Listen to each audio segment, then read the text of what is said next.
नाकाफी नजर आती है। हमारे सहयोगी साकेत हमारे साथ लगातार जुड़े हुए हैं, बिहार चैंबर ऑफ कॉमर्स में उनकी मौजूदगी है। साकेत, वहां पर आपके साथ चैंबर के तमाम लोग मौजूद हैं, उनसे ही इन बारीकियों को हम समझेंगे कि क्या सचमुच जिस किस क्षेत्र को, किसानों को उम्मीद थी, वो वहां पर ये बजट पूरी तरह से खरी नहीं उतर रही है। रोजगार के दृष्टिकोण से बात की जाए तो क्या ये वहां पर खरी नहीं उतर रही है? किस तरीके से वो इसे ले रहे हैं?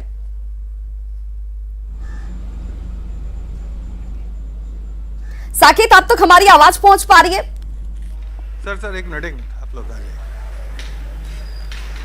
हाँ ये बिल्कुल विवाह, ये हमारे साथ हैं चैम्बर ऑफ कॉमर्स में के लोग यहाँ पर मौजूद हैं, जो मेंबर्स हैं वो मौजूद हैं।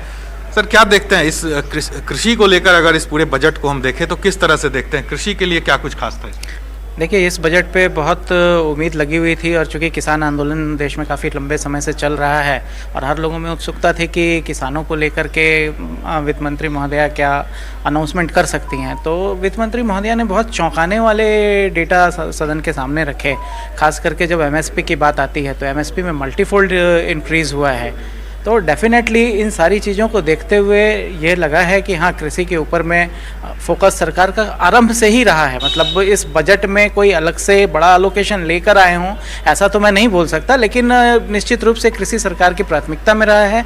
और जिस तरह के इंफ्रास्ट्रक्चर के ग्रोथ की बात हो रही है, सप्लाई चेन इम्प्रूव करने की बात हो रही है या वेयर हाउसिंग की बात हो रही है, तो जितने भी एग्रीकल्चर अलाइड एक्टिविटीज़ हैं इसको इम्प्रूव करने के लिए सरकार ने बहुत बड़ा बजट एलोकेशन दिया है, जिससे निश्चित रूप से मतलब एग्रीकल्चरल प्रोड्यूस फास्ट पेस पर लोगों तक पहुंचेगा। दूसरा फिर डिजिटाइजेशन, जो एपीएमसी के डिजिटाइजेशन के लिए और 1000 से ज़्यादा एपीएमसी को वापस से ई नैम से जोड़ने के लिए, इस तरह के जो अनाउंसमेंट हैं ये काफ़ी अच्छे अनाउंसमेंट हैं। कृषि के क्षेत्र में काफ़ी कुछ दिया गया है, ये कहना चाह रहे हैं? हाँ, मैं एक लाइन में अगर बात करूँ तो किसानों को अतिशीघ्र अपने उत्पाद उपभोक्ता तक पहुंचाने के लिए बिना उसका नुकसान हुए काफ़ी बड़े कदम उठाए गए हैं, जिसका दूरगामी परिणाम होगा। निश्चित रूप से किसानों की आय बढ़ेगी, जो हमारे तो देखिए बहुत मिलीजुली प्रतिक्रिया सामने आ रही है। हालांकि बजट पेश होने के बाद ये इंस्टेंट रिएक्शंस हैं। हमारे सहयोगी अविनाश हमारे साथ लाइव जुड़ गए झारखंड चैंबर ऑफ कॉमर्स से। अविनाश, आप जहां पर मौजूद हैं वहां पर गुणा गणित सबसे ज्यादा किया जाता है, एनालिसिस सबसे ज्यादा किया जाता है, जरा उनसे ही जानिए उनके लिहाज से ये बजट कैसा है?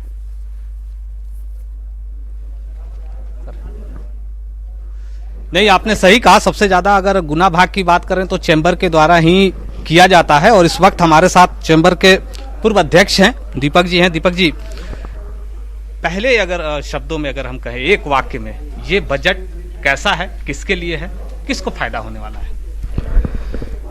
Nationally wonderful budget. लोकलाइज्ड अगर बात करें, रीजनल स्टेट्स के बारे में बात करें या हमारे ईस्टर्न स्टेट्स की बात करें तो हम लोगों को थोड़ी सी निराशा हुई है इसके अंदर पे। माइग्रेंट्स लेबर का ख्याल रखा गया है, जो हम लोग जो बोलते हैं, जो हमारे जो नीचे स्तर के जितने लोग हैं उनका पूरा ख्याल रखा गया है। इंडस्ट्रीज़ के बारे में मैं बोलूँगा कि डायरेक्टली कुछ भी हमें नहीं मिला है। ठीक है, जो इंफ्रास्ट्रक्चर डेवलपमेंट्स होंगे, सारी चीज़ें होंगी, उसके अंदर जो घूम फिर के जो हमारे पास चीज़ें आएंगी उससे इनडायरेक्टली हम लोगों को फ़ायदा ज़रूर होगा, बट एट प्रेजेंट हम लोगों को डायरेक्टली कुछ ऐसा दिखता हुआ नहीं दिखता। ये घूम फिर कर आएगी, मतलब वो भी हम समझ लेना चाहते हैं कि अगर राज्य के परिप्रेक्ष्य में बात करें, इसमें ऐसे समझ जैसे हर घर जल हर घर नल योजनाएं अभी आ रही हैं, जिसके अंदर अच्छा फंड दिया गया है। इंफ्रास्ट्रक्चर्स के अंदर में जैसे जो फंड्स आएंगे और टेक्सटाइल पार्क की बात हो रही है, सारी चीज़ें आएंगी, तो ये सारी चीज़ों को क्या होगा, अब स्टेट को बहुत प्रोएक्टिव होना पड़ेगा, हमारे से एसोसिएशंस को बहुत एक्टिव होने पड़ेंगे कि हम लोग अपने क्षेत्र के अंदर में चीज़ों को पकड़ करके ला सकें।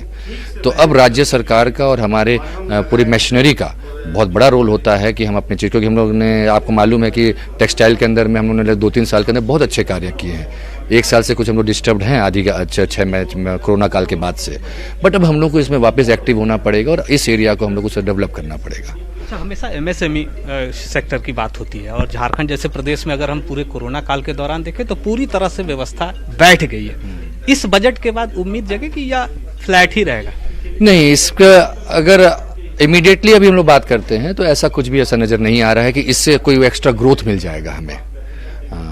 तो ये चीज़ें हैं। अब इसका पूरी एनालाइजिंग जब करेंगे तब मालूम चलेगा। अब इंस्टेंटली अगर हम लोग सुन करके बजट सुन करके बात करते हैं तो अभी ये हम लोग नहीं कह सकते हैं कि इससे कोई एक बहुत बड़ा जलजला आ जाएगा हमारे यहाँ पर, ऐसी कोई स्थिति नहीं बन रही। अविनाश जरा इनसे ये भी जानिए कि जिस तरीके से ये जिक्र भी कर रहे हैं कि देखिए अगर नेशनल लेवल पर देखा जाए तो ये बहुत बेहतर कहा जाएगा, और घूम फिर कर जब ये स्टेट तक इसकी राहतें या पैकेज पहुंचेंगी तो जाकर भले थोड़ा बहुत कुछ हासिल हो जाए, लेकिन इंडिविजुअली स्टेट को बहुत कुछ नहीं नजर आ रहा है। लेकिन घूम फिर कर भी इसको पहुंचने में कितना वक्त लगेगा, क्योंकि इस वक्त तो सारे स्टेट यही चाहते थे कि डायरेक्ट उन्हें कोई फायदा हो जाए।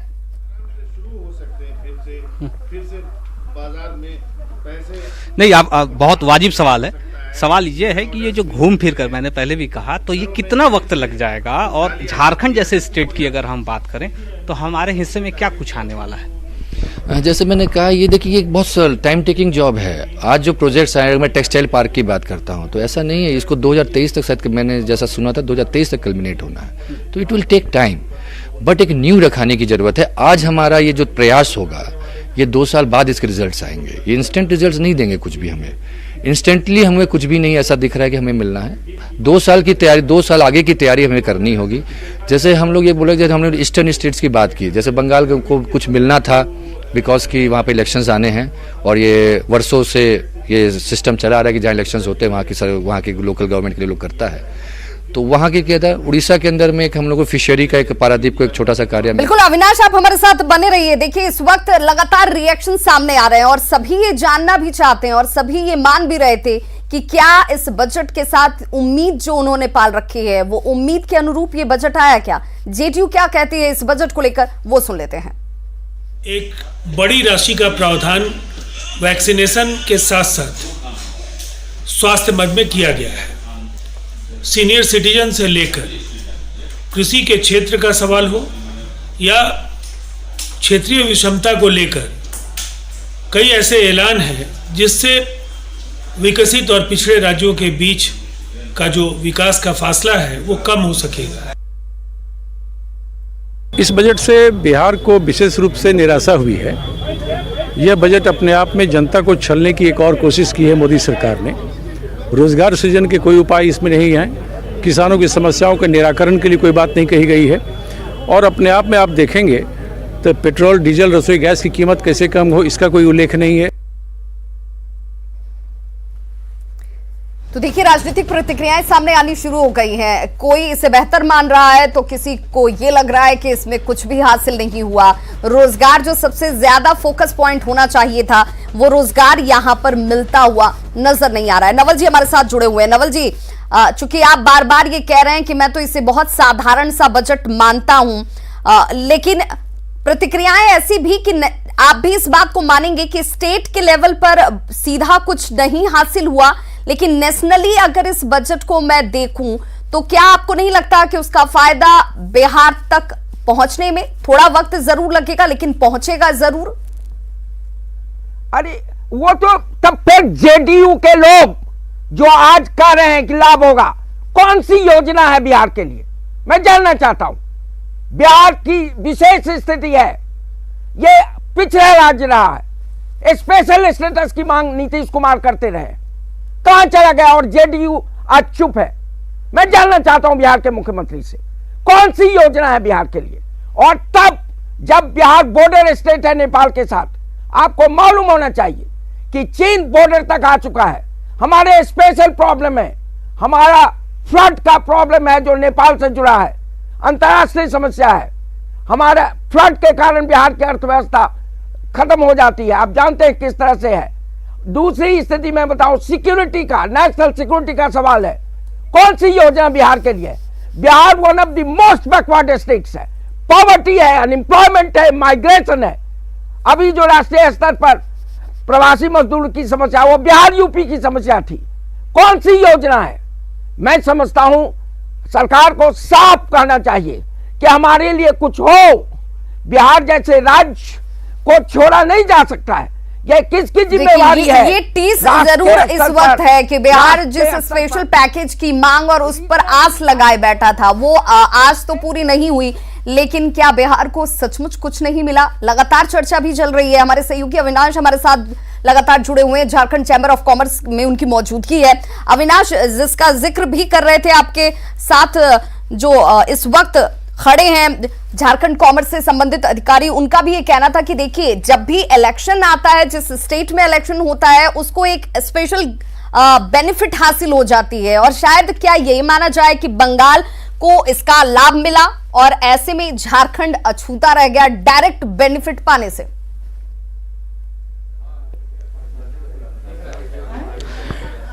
नहीं, जरूर। और इस सवाल का जवाब हम अध्यक्ष से ही ले लेते हैं। चैम्बर ऑफ कॉमर्स के अध्यक्ष हैं प्रवीण छाबड़ा जी है। प्रवीण जी, हम ये कहें कि जब चुनाव का मौसम जब होता है, तब अभी हम जिस तरह से देखें, पश्चिम बंगाल की बात करें, असम की बात करें, ऐसे स्टेट को फायदा हो जाता है, दूसरे राज्य पीछे छूट जाते हैं, जैसे हम झारखंड वासी छूट गए पीछे।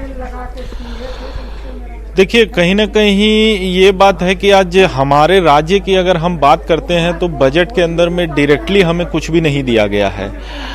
ये बात अलग है कि सेंटर जब बजट पेश करती है तो उस पे इंफ्रास्ट्रक्चर स्पेंडिंग और रियल इस्टेट पे ऊपर में स्पेंडिंग की जो बात आती है, इनडायरेक्टली कहीं ना कहीं वो सारे सभी स्टेट के लेवल पे खर्च होते हैं और वहीं से चीज़ें निकल के आती है कि आपके स्टेट में क्या होगा। लेकिन एक बहुत बड़ी उम्मीद थी कि जो आज एमएसएमई सेक्टर है और इंडस्ट्री सेक्टर हैं, जो कि हमारी अर्थव्यवस्था में एक बड़ा स्टेक रखते हैं, उनको डायरेक्टली चूंकि बजट से कुछ घोषणा मिलनी चाहिए थी, उम्मीद थी, क्योंकि आज कहीं ना कहीं ऐसे उद्योग और व्यवसाय को भी लगता है कि केंद्र सरकार हमारे बारे में डायरेक्टली सोच रही है, तो ये कहीं लैकिंग देखा गया है। और देखिए, ये तो जो इस लैकिंग का क्या वजह हो सकती है? देखिए, वजह जो आप बोल रहे हैं पॉलिटिकली, ये तो हमारा मुद्दा नहीं है, चूंकि हम लोग उद्योग और व्यवसाय के जगत के हितों की बात करते हैं, तो कहीं ना कहीं एमएसएमई सेक्टर को अपने अभिभाषण के अंदर में कहीं ना कहीं रखना चाहिए था माननीय वित्त मंत्री महोदय को, कि उनके लिए एक नई कार्यशील पूंजी के लिए बहुत ही कम लोन पे बैंकों को पैसा इन्फ्यूज वो करें, कैसे एमएसएमई को मिले, कैसे उनके लिए वेजेस की इंसेंटिव स्कीम लाएं, नए उद्योग जो लगाना चाहते हैं उसको आने वाले 3-4 वर्षों के लिए हम इंसेंटिव स्कीम देवें। तो ये सब चीजों पे चर्चा नहीं होना, स्टार्टअप के लिए 1 साल बढ़ गया है। देखिए, वो तो पहले से चला आ रहा है और स्टार्टअप के लिए बढ़ा है, लेकिन हमारे राज्य के अंदर में परिप्रेक्ष्य में बात करें तो स्टार्टअप यहाँ पनप नहीं पाए, क्योंकि पॉलिसी आने के बाद में 1000 स्टार्टअप्स की हम लोग बात कर रहे हैं, 107 स्टार्टअप चिन्हित हुए हैं, जिसके अंदर में आज तक 17 स्टार्टअप को सिर्फ उनकी पहली किस्त मिली है सब्सिडी की।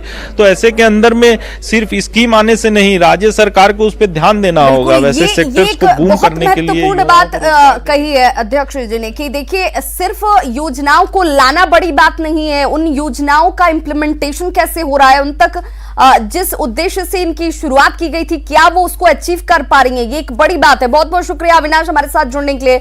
और सीधे रुक करना चाहूंगी मैं अनिल जैन जी का भी। अनिल जैन जी, जब ये कोरोना का पीरियड शुरू हुआ तो अगर कोई अफेक्टेड सबसे ज्यादा था तो वो छोटे छोटे इंडस्ट्रीज थे, स्मॉल इंडस्ट्रीज सबसे ज्यादा प्रभावित हुए, इससे जुड़े हुए लोग बहुत अनएम्प्लॉयड हुए, इसलिए उनकी उम्मीदें भी ज्यादा थी। तो क्या ये माना जाए कि इस बजट में उन लोगों को फोकस में नहीं रखा गया, या सेंट्रली भले रखा गया हो लेकिन स्टेट वाइज इसका फायदा झारखंड को तो कम से कम अभी नहीं दिख रहा है?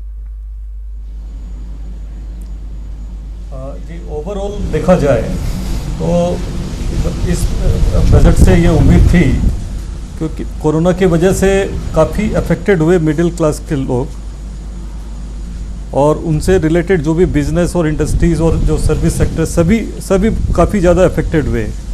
बहुतों के रोज़गार छिन गए और बहुतों के बिजनेस बंद हो गए। तो ऐसी स्थिति में लोग ये उम्मीद कर रहे थे कि उन लोग के सामने में जो जीविका के लिए जो उपार्जन की जो शक्ति जो है कम हो गई, तो गवर्नमेंट ज़रूर कुछ ना कुछ उन लोग के लिए, चाहे वो इनकम टैक्स हो, चाहे बिजनेस के लिए इंसेंटिव्स हो, वो उन लोग को उसमें रिलीफ देगी। लेकिन ऐसा कुछ भी नहीं हुआ, जो कि बहुत ही दुखद है।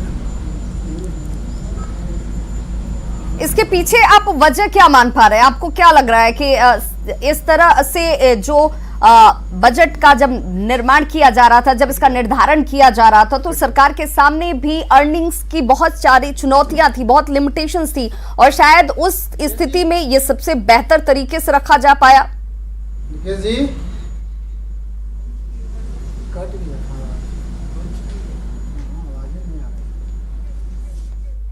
चलिए साकेत का रुख कर लेती हूं मैं। साकेत, आप तक अगर हमारी आवाज पहुंच पा रही है तो आपसे ही मैं जानना चाहूंगी, बिहार के दृष्टिकोण से बात की जा रही है, बार बार बिहार का जब जिक्र आता है, हालांकि मिली जुली प्रतिक्रियाएं हैं, किसी को ये बेहतर बहुत बहुत उम्मीदों के अनुरूप भले ना हो, लेकिन ये बेहतर है और इस लिमिटेशंस में बेहतर है। फिलहाल आप जहां मौजूद हैं वहां पर लोग इसे कैसे देख रहे हैं?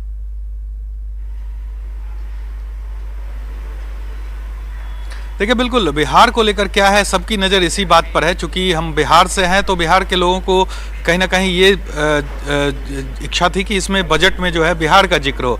हमारे साथ चैम्बर ऑफ कॉमर्स के सभी जो यहाँ पर देखिए मेंबर्स हैं, अध्यक्ष हैं, तमाम लोग यहाँ पर मौजूद हैं। विवाह में एक बार फिर से इन लोगों से बात करते हैं। सर, बिहार को लेकर तो कुछ खास नहीं दिखा इसमें। सर, इस पूरे बजट में हम लोगों की निगाहें तो बिहार को लेकर थी कि बिहार के लिए सरकार क्या अनाउंस करती है, लेकिन हमारे स्टेट को अभी तक हम लोगों ने ऐसा कुछ नहीं पाया है कि इसमें बिहार के लिए स्पेशली कुछ किया गया है। ऑफ कोर्स सरकार ने जो है तमिलनाडु और साउथ के स्टेट्स, वेस्ट बंगाल के लिए कुछ अनाउंसमेंट करी है, बिहार उसमें कहीं भी निगाहों में नहीं दिखा सर। आप लोग चूंकि बड़ी बारीकी से देख भी रहे थे पूरे और इस वक्त नितिन गडकरी क्या कुछ करे, जरा वो सुन लेते हैं। मोटर व्हीकल जो है जो 20 साल से पुराने हैं, ये स्क्रैप हो जाएंगे, तो जो गाड़ी स्क्रैप करेगा वो नई लेने वाला ही है, तो ये ऑटोमोबाइल इंडस्ट्री को और बढ़ावा मिलेगा। 34 lakh light motor vehicle are older than 15 years and 51 lakh light motor vehicle are older than 20 years. बाद में 17 lakh medium and heavy commercial vehicle, 17 lakh older than 15 years without valid fitness certificate. अब ये 17 लाख और ये संख्या जो है, ये मैं जो देख रहा हूँ, ये करीब 1 करोड़ से ज़्यादा व्हीकल है। ये पोल्यूशन कर रहे थे, क्योंकि जितना पुरानी टेक्नोलॉजी है वो एयर पोल्यूशन भी कर रहे थे, फ्यूल भी ज़्यादा खा रहे थे। तो अब ये और other older vehicle pollute 10 to 12 times more than fit vehicle, यानी 10 से 12 गुना ज़्यादा पोल्यूशन कर रहे थे। तो पहली बात तो ऐसे कि reduce population of old and defective vehicles on road, ये पहला एडवांटेज में पोल्यूशन कम होगा। दूसरा एडवांटेज 25 से 30% reduction in vehicular air pollutants, इसमें इसकी कमी होगी। तीसरी बात, improved road safety, newer vehicle meet road safety standards because of improved material and vehicle technology. इसमें फ़ायदा ये होगा कि जो स्क्रैपिंग होगा तो स्टील, रबर, एल्यूमिनियम, कॉपर जो वेस्ट निकलेगा, अभी हम लोग कॉपर इंपोर्ट कर रहे हैं, एल्यूमिनियम इंपोर्ट कर रहे हैं, और मैं आपको पहले बता चुका हूं कि हमने हमारे पोर्ट का, मैं जब मंत्री था तो ये इसी के लिए 18 मीटर ड्राफ्ट बढ़ा है। तो दुनिया का भंगार 2 लाख टन के शिप में अपने यहाँ आएगा, वो बहुत सस्ता आएगा, थ्रोइंग प्राइस पे आएगा, और फिर उससे हम लोग सेग्रीगेट करेंगे मेटल को, एल्यूमिनियम, कॉपर, प्लास्टिक, रबर, और फिर उसका रिसाइकलिंग करेंगे। तो जो स्पेयर पार्ट्स 100 रुपये में मिलता था वो 60 रुपये या 65 रुपये में बनेगा। तो वर्ल्ड के कंपटीशन में हम लोग सबसे सस्ते होंगे, और इसलिए ये इंडस्ट्री हमारे यहाँ बढ़ेगी। इसमें मटेरियल, इसके कारण फ्यूल इफिशिएंसी बढ़ेगी। मैं जब कॉलेज में था तो स्कूटर मैंने खरीदी की थी, तब 32 किलोमीटर तो नितिन गडकरी को आप सुन रहे थे। नितिन गडकरी का ये कहना है कि देखिए, जब वाहन स्क्रैप पॉलिसी लाई जा रही है, जिसका ऐलान आज वित्त मंत्री ने किया है, 20 साल पुरानी गाड़ियां हट जाएंगी, यानी कि तकरीबन 1 करोड़ ऐसी गाड़ियां हैं जो स्क्रैप में चली जाएंगी, यानी कि इतनी ही गाड़ियों को दोबारा खरीदने वाले लोगों की भी संख्या बढ़ेगी। यानी इस इंडस्ट्री से जुड़े लोगों को, मैन्युफैक्चरिंग सेक्टर्स को किस तरीके से बूस्टअप किया जा रहा है, इसे भी देखने और समझने की जरूरत है। लगातार हमारे साथ गेस्ट पैनलिस्ट जुड़े हुए हैं, और ऐसे में यही जानने की कोशिश की जा रही है, जिसका जिक्र बार बार किया जा रहा है कि स्टेट वाइज भले ही चूंकि चुनाव नहीं है, इसलिए इन स्टेट्स पर बहुत ज्यादा स्पेसिफिकली फोकस न किया गया हो, लेकिन ऐसे हालातों में स्टेट तक फायदा पहुंचेगा कैसे, ये जानना बहुत महत्वपूर्ण हो जाता है। हमारे साथ गेस्ट पैनलिस्ट जुड़े हुए हैं। किशोर जी का मैं रुख करना चाहूंगी, झारखंड चैंबर के उपाध्यक्ष हैं। किशोर जी, अभी जो सेंसेक्स है वो उछाल पर है, तेजी में है, 1650 अंक की तेजी नजर आ रही है। निफ्टी 14,000 के पार पहुंच गई है। आखिर बाजार को इस बजट में ऐसा क्या दिख रहा है जो स्टेट को नजर नहीं आ रहा? ये तो सेंसेक्स के जो खिलाड़ी हैं वही ज़्यादा इसमें बता सकेंगे। मैं तो ये कहूँगा कि अभी नितिन गडकरी जी ने कहा स्क्रैप पॉलिसी के लिए, तो आप तो ठीक है 15 साल और 10 साल की भी गाड़ियों को हटा रहे हैं सड़क से, व्यावसायिक वाहन को भी और प्राइवेट वाहन को भी, लेकिन जो खरीदेंगे उनको आपने क्या राहत दे रहे हैं? उसका तो कोई जिक्र नहीं है। उसमें कोई टैक्स में कमी नहीं हुआ, कोई एक्साइज ड्यूटी में कमी नहीं हुआ, या और कोई उनको इंटरेस्ट फ्री लोन देने का तो कोई अनाउंस नहीं हुआ। ये तो एक तरफ से सिर्फ हम लोग को केवल बताया जा रहा है कि हम ये करेंगे और ये फायदे होंगे, लेकिन अल्टीमेट तो वो पब्लिक को ही झेलना है उसका। टैक्स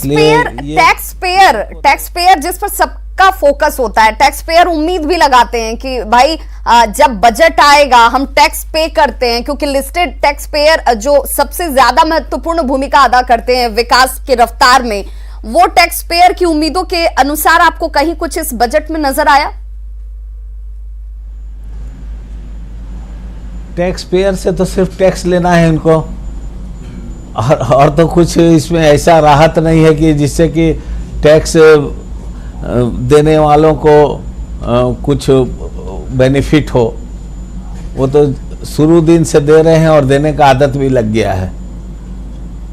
और इस वक्त अश्विनी चौबे क्या कुछ बोल रहे हैं, जरा वो सुन लेते हैं। 35,000 करोड़ रुपया उपलब्ध किया गया और दो अगले उम्मीद है कि मई के पहले तक और भी आ जाएंगे जिनका ट्रायल चल रहा है। तो ये हम सब लोगों ने देखा कि सारे भारत के जो और कंपनियां हैं और इस प्रकार के लोग, जो स्वदेशी वैक्सीन है वो तैयार होगा और देश को बड़ी राहत मिलेगी और दुनिया भर के लोगों को हम वसुधैव कुटुंबकम की भावना से वैक्सीन भी उपलब्ध करा रहे हैं।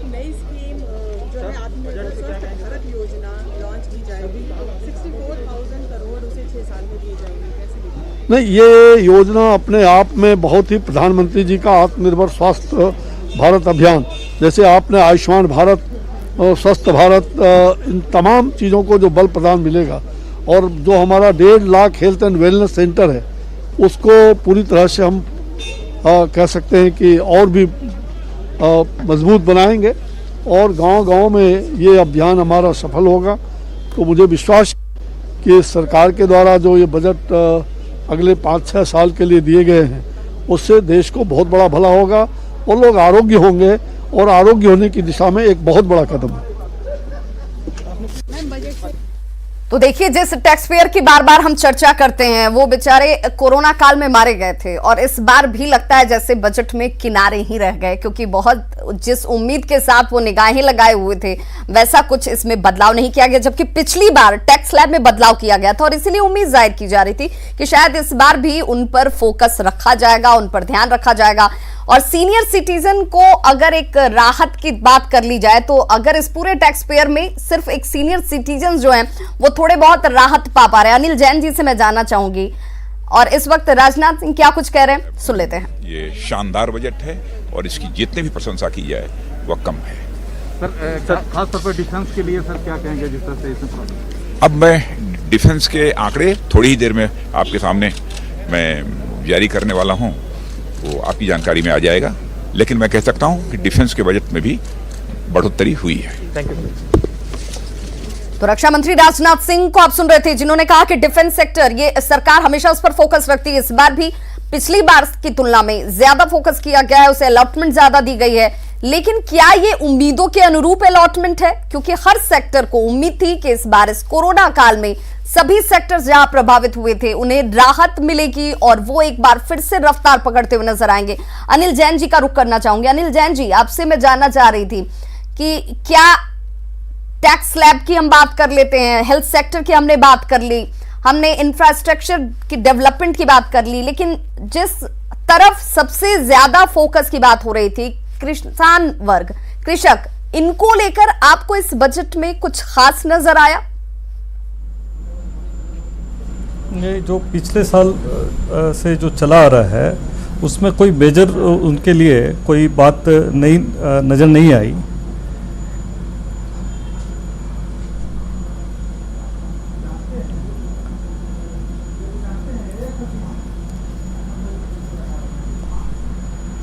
और रमेश चंद्र श्रीवास्तव जी पूसा यूनिवर्सिटी के, एग्रीकल्चर यूनिवर्सिटी के वीसी हैं। सबसे पहले मैं आपसे आपकी प्रतिक्रिया जान लूं कि इस बजट को आप कैसे देख रहे हैं, कितने नंबर आप इस बजट को पूरे देंगे? मैं इस बजट को 10 में से 8 नंबर देना चाहूंगा। और कृषि के मामले में काफी इसमें जो है एडिशन किए गए हैं। एमएसपी को और स्ट्रेंथन करने की बात हुई तो जो किसान आज भाई हमारे आंदोलनरत हैं उनसे मैं कहना चाहूंगा कि एमएसपी पर कोई समझौता नहीं किया जा रहा है, बल्कि इसे और स्ट्रेंथन कर रही है सरकार, इसलिए इस मामले में आप अपनी जीत छोड़ दें। माइक्रो इरिगेशन पे जो है, क्योंकि वो मेरा विषय है इसलिए मैं और ज़्यादा खुश हूँ कि नहीं, माइक्रो इरिगेशन पे 5,000 करोड़ रुपए और खर्च किए जा रहे हैं। वेस्ट वाटर मैनेजमेंट अगेन एक वो है बहुत जरूरी चीज़ थी जिसके ऊपर खर्च किया जा रहा है, जिससे एग्रीकल्चर को भी फायदा होगा। दूसरी चीज़ जो रूरल इंफ्रास्ट्रक्चर को उसमें करीब 10,000 करोड़ रुपए और ज़्यादा बढ़ाए गए हैं, 40,000 करोड़ से बढ़ाकर 50,000 करोड़ किया गया है। वो एक बहुत बड़ा कृषि के लिए योगदान होगा, क्योंकि जैसा मैं सुबह बता रहा था कि 63,000 करोड़ रुपए का हमारा सालाना नुकसान होता है केवल इंफ्रास्ट्रक्चर न होने से। उससे फायदा होगा जो वेयर हाउसिंग और चीज़ें जो बनेगी। इसके अलावा बिहार पूर्वी भारत के लिए जो बात हो रही थी, जो इंडियन फिशिंग हार्बर अभी तक हम बात कर रहे थे वो केवल समुद्री तट वाले राज्यों के लिए होता था, लेकिन पहली बार इंडियन फिश हार्बर जो बनाए जाएंगे वो हमारी नदियों पे भी बनाए जाएंगे और हमारे पूर्वी भारत के लिए वो बहुत अच्छा रहेगा। रमेश चंद्र जी, लेकिन बिहार के लोग डबल इंजन की सरकार के अनुरूप बजट को देख रहे थे। उम्मीद उनकी ऐसी थी कि कुछ ऐसा उन्हें मिल जाएगा जिससे कम से कम वो ये साबित कर पाए या ये बता पाए कि देखिए डबल इंजन की सरकार होने का कुछ फायदा होता है। ऐसा कुछ दिखा क्या? हाँ, मैं इस मामले में वही मैं बता रहा था, इंडियन फिश हार्बर्स जो बना रहे हैं नदियों पे, हम क्यों नहीं, हमारे पास इतनी बड़ी बड़ी नदियां हैं, हम अपनी नदियों पे फिश हार्बर बनाएं और उससे ज्यादा हम फिश को, जो हमारा फिशिंग सेक्टर है उससे हम और ज्यादा स्ट्रेंथन करें। वो हम इसका हम फायदा उठा सकते हैं। जो रूरल इंफ्रास्ट्रक्चर के ऊपर बात हुई है उसमें वेयर हाउसिंग में हम बहुत कमजोर हैं। वेयर हाउसिंग पे वो खर्चा हम अपने यहाँ करवाएं और ताकि हम वेयर हाउसिंग जो हमारे, तो क्या साधारण शब्दों में मैं इसे ऐसे समझूं कि स्टेट की रिस्पॉन्सिबिलिटी बढ़ा दी गई है। स्टेट अगर फोकस होगा अपने डेवलपमेंट के लिए, वो अगर सेंसिबल होंगे, सिंसियर होंगे, तब आपके स्टेट तक केंद्र की योजनाएं पहुंच पाएंगी या डेवलपमेंट आपको सीधे नजर आ पाएगा? बिल्कुल, केंद्र एग्रीकल्चर के मामले में केंद्र कभी भी सीधा खर्चा नहीं करता। हर सारे खर्चे जो हैं वो स्टेट के माध्यम से होते हैं। अब ये स्टेट के ऊपर है कि वो जो ग्रांट सरकार गवर्नमेंट, सेंट्रल गवर्नमेंट देगी उसको वो सही ढंग से खर्च करके अपने लिए इंफ्रास्ट्रक्चर विकसित करें। प्रवासी और असंगठित क्षेत्रों के श्रमिकों के लिए पोर्टल की बात की गई है, खाद्य सुरक्षा की बात की गई है, ये कितनी बड़ी राहत के तौर पर देख रहे हैं आप इसे? देखिए, ये एक शॉर्ट टर्म सोल्यूशन बिल्कुल सही किया गया है। शॉर्ट टर्म सोल्यूशन उन्हें दिया जा रहा है प्रवासी मजदूरों के लिए, लेकिन जो लॉन्ग टर्म सोल्यूशन वही है कि जब हम रूरल इंफ्रास्ट्रक्चर में पैसा खर्च करेंगे कि तो आखिर उसमें काम करने वाले तो हमारे यही प्रवासी मजदूर होंगे ना, उन्हें एम्प्लॉयमेंट के लिए उसमें अपॉर्चुनिटी मिलेगी।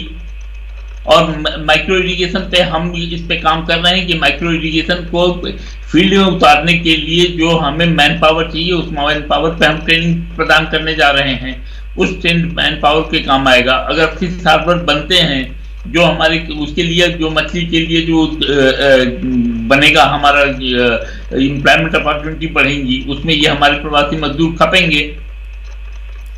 तो बहुत बहुत शुक्रिया इस तमाम जानकारी के लिए। तो तमाम गेस्ट पैनलिस्ट जो हमारे साथ जुड़े हुए थे, रमेश चंद्र जी, अनिल जैन जी, किशोर, तमाम लोगों का बहुत बहुत शुक्रिया। देखिए, आज बजट जिसको लोग अभी तक सिर्फ स्पेकुलेशन के तौर पर देख रहे थे, वो बजट अब सामने आ चुका है और अब एनालिसिस शुरू हो गई है कि ये बजट कितना फायदेमंद और क्या ये उम्मीदों के अनुरूप रहा। लगातार इस बड़ी खबर पर हम बने हुए हैं। यहां रुक रहे एक छोटा सा अंतराल।